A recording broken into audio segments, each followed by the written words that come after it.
14 февраля 1994 года официально зарегистрировано общество князя Тверского и великого князя Руси Михаила Ярославича. 30 лет группа единомышленников проводила научную, образовательную, просветительскую деятельность. Проведены конференции, лектории, изданы сборники статей и монографии. По инициативе общества в Твери возведен храм Михаила Тверского, установлен памятник небесному покровителю города, создан Бартеневский мемориал.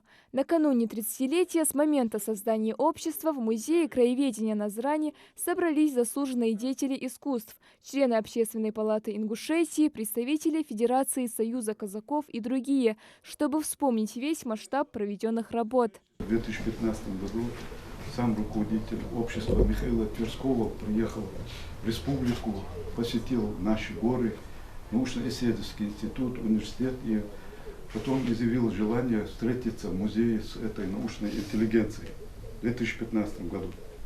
И благодаря чему у нас завязались связи с тверчанами и председателем общества Михаила Тверского, и началась вот эта работа.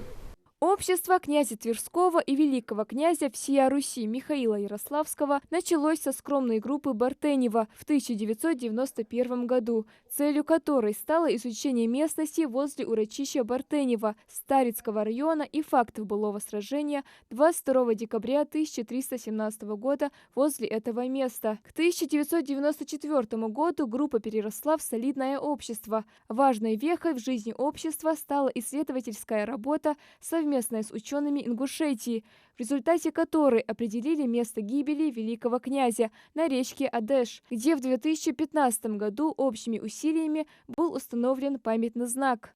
Было достоверно определено место князя Тверского. В этом значительную помощь оказали ученые краеведения Ингушетии. После 3 судов 22 ноября 1318 года в 14 часов казнь. Сначала избивать ногами, затем ритуальная казнь.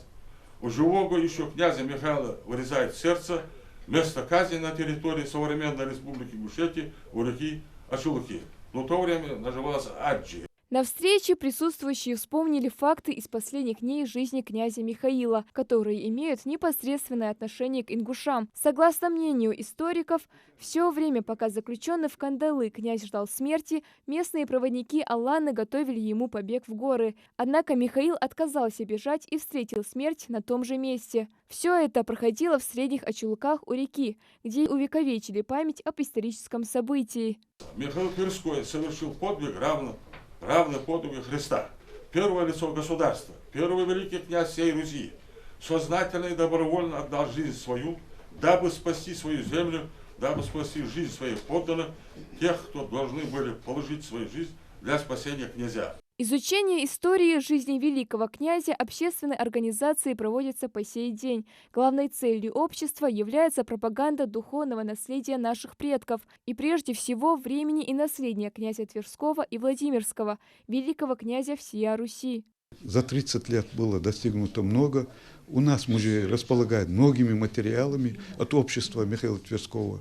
Картина, альманах, книги, фотоматериал и другие исторические источники, которые сегодня мы рассказываем нашим жителям и гостям республики. Завершая встречу, гости отметили, вместо памятного камня на месте смерти Михаила должен быть создан мемориальный комплекс под стать его подвигу, чтобы всякий проезжающий знал, на этом месте Тверской отдал жизнь за другие своя.